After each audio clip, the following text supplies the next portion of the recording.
toujours le 20 janvier, à 23h30, à écrire après le récit de la vision.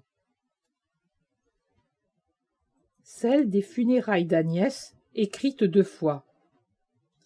La Vierge Agnès dit « Ne regarde pas seulement mon corps, regarde plutôt mon âme bienheureuse, là où résonne ce cantique qui te plaît tellement. Je suis heureuse ici, plus rien de ce qui m'a fait momentanément souffrir sur terre ne m'a suivi dans la demeure de l'époux. Je n'y ai trouvé qu'une joie ineffable. Ici, dans la lumière qui émane de Dieu, notre joie, nous vivons dans la paix.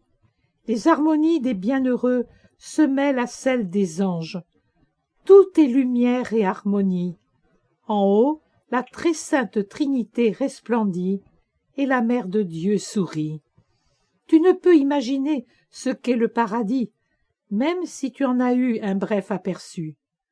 Tu mourrais si tu le connaissais avec toute sa joie, car c'est une béatitude que la chair ne peut supporter sans en mourir. Dieu t'en donne un avant-goût pour t'encourager dans l'épreuve. Il en a fait de même pour nous quand nous avons souffert pour lui. Viens, la douleur cesse et la joie dure éternellement. Vue d'ici, la souffrance n'est que d'un instant. La gloire qu'elle nous procure est éternelle. Ici se trouve celui qui nous aime, et en l'aimant, nous ne commettons pas de faute, mais nous méritons une récompense. Jésus t'a racheté par son amour. Aime-le de tout ton amour pour mériter de t'unir au cœur qui emplit le paradis bienheureux.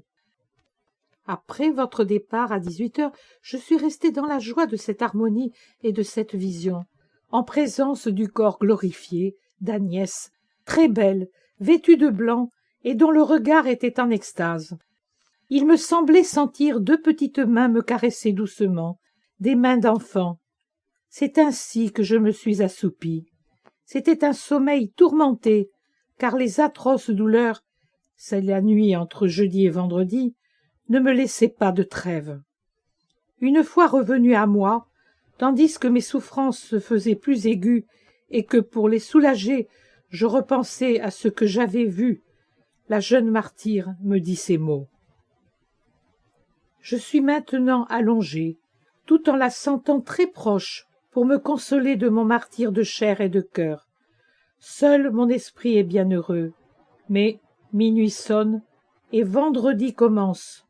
Je pense à ce que mon Seigneur a vécu lors du tragique vendredi de sa passion, et je ne me plains pas de souffrir.